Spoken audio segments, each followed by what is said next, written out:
अध्यात्म का महाकुंभ, ये है भक्ति का महाकुंभ, ये है शक्ति का महाकुंभ। नमस्कार, बहुत बहुत स्वागत है आप सभी का। मैं हूं शगुफ्ता साहिल देव। लंच टाइम आप देख रहे हैं। महाकुंभ के तमाम रंग आपको दिखाएंगे गुड न्यूज टुडे के संग, क्योंकि आज शुरुआत हो चुकी है महाकुंभ की, तो सारे रंग आप देखेंगे। पूरे कुंभ के दौरान संगम पर पवित्र जल में स्नान करना कितना शुभ माना जाता है वो दिखाएंगे आपको। बिल्कुल, आपके साथ मैं हूं शुभम सिंह। आज शुभारंभ हो चुका है महाकुंभ का, आस्था का महाकुंभ। देश दुनिया के तमाम श्रद्धालु लगातार पहुंच रहे हैं। साधु सन्यासी स्नान कर रहे हैं, पवित्र डुबकी लगा रहे हैं। हर तस्वीर आपको दिखाएंगे, लेकिन आगे बढ़ेंगे सबसे पहले आज की कुछ विशिष्ट तिथियां भी हैं और जो विशेष महत्व रखती है। और इसके साथ साथ ये तस्वीरें आप देखिए, महाकुंभ की अलग अलग तस्वीरें, अलग अलग हिस्सों की तस्वीरें। पौष पूर्णिमा पर स्नान की शुरुआत हो चुकी है, श्रद्धालुओं का सैलाब उमड़ रहा है।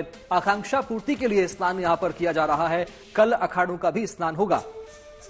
देखिए, इन तिथियों में पहली तिथि जो है वो है पौष पूर्णिमा की, जो आज है। इस खास मौके पर विभिन्न अखाड़ों के साधु संत अपने शिष्यों के साथ भव्य जुलूस निकालकर संगम में स्नान करने पहुंचेंगे। संगम तट पर कुंभ नगरी में साधु संतों श्रद्धालुओं के स्नान के लिए खास इंतजाम कर दिए गए हैं।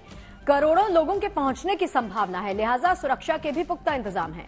ये कुंभ मेला 26 फरवरी तक चलेगा, यानी कि करीब 45 दिन तक चलेगा। तो प्रयागराज और कुंभ नगरी में आने वाले लोगों के आवागमन और उनके ठहरने के भी खास बंदोबस्त किए गए हैं। आपको बता दें कि श्रद्धालु महाकुंभ के पहले ही संगम में स्नान के लिए उमड़ रहे हैं।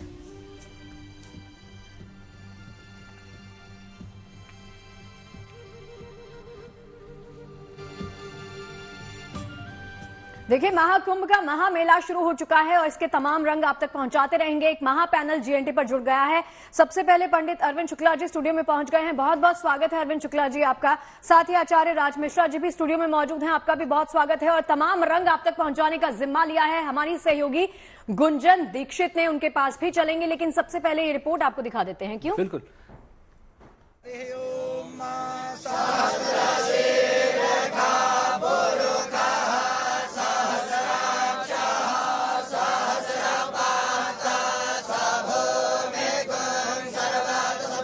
प्रयाग की पावन धरती पर आस्था और आध्यात्म के इस महामेले की महिमा 7 समंदर पार पहुंच चुकी है। विदेशों में रह रहे भारतीय तो भारतीय, विदेशी श्रद्धालु भी बड़ी संख्या में आस्था की डुबकी लगाने संगम नगरी पहुंचे हैं। देश विदेश से आए साधु संत और श्रद्धालु सुबह से ही संगम में डुबकी लगा रहे हैं। एप्पल के दिवंगत सह संस्थापक स्टीव जॉब्स की पत्नी लॉरेन पॉवेल जॉब्स भी महाकुंभ पहुंची हैं। लॉरेन 29 जनवरी तक महाकुंभ के अलग अलग अनुष्ठानों में भाग लेंगी। इस दौरान वो सन्यासी की तरह जीवन यापन करेंगी। हमारा सन्यासियों का अच्युत गोत्र होता और हमने उसका नाम कमला रखा, क्योंकि ज्योतिष के अनुसार उसकी जो गणना है उसके अनुसार उसका नाम निकला। तो उसके अनुसार उसका नाम क से निकला, तो मुझे सबसे अच्छा कमला लगा, तो मैंने उसका नाम कमला रखा और मैंने उसको अच्युत गोत्र दिया, अपना गोत्र दिया। कराया मैंने उसे पंचगव्य प्राशन कराया, हमने उसके सारे संस्कार किए और उसके बाद हमने उसको नाम और गोत्र दिया है। तो धीरे धीरे मुझे लगता है वो हमारी पूरी परंपरा को समझ जाएंगी, जान जाएंगी और मानने लगेंगी। बताया जा रहा है कि लॉरेन जॉब्स मकर संक्रांति के दिन 14 जनवरी और मौनी अमावस्या के दिन 29 जनवरी को शाही स्नान करेंगी। ये स्नान विशेष रूप से पवित्र माना जाता है और इसे धार्मिक पुनर्निर्माण का प्रतीक माना जाता है। आज पौष पूर्णिमा के शुभ अवसर पर शाही स्नान के साथ शुरू हुए महाकुंभ में ऐसे तमाम श्रद्धालु शिरकत कर रहे हैं जिनका भारत से कोई नाता नहीं है, किसी भारतीय से पहचान नहीं है, लेकिन अध्यात्म में रुचि इतनी गहरी है कि वो इस महामेले में आने से खुद को रोक नहीं सके।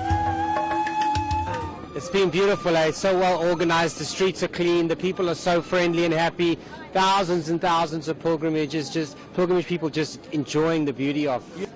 We practice Sanatana Dharma around the world. We have a Guru Paramahamsa Vishwananda, and we practice our Sanatana Dharma, we teach it.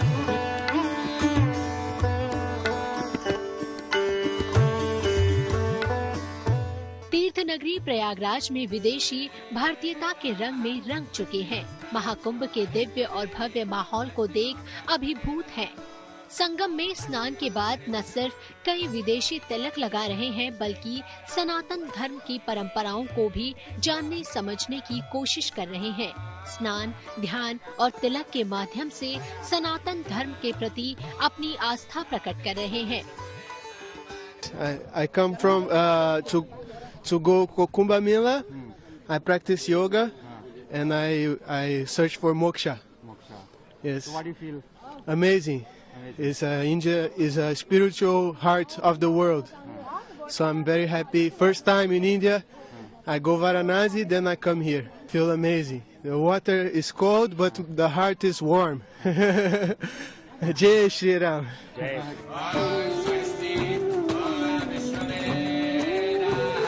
विदेशी श्रद्धालुओं की ये आस्था इस बात की तस्दीक करती है कि महाकुंभ की महिमा किसी क्षेत्र विशेष तक सीमित नहीं है।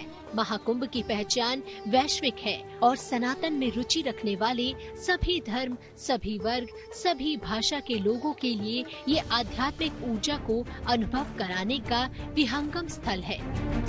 Bureau report, good news today.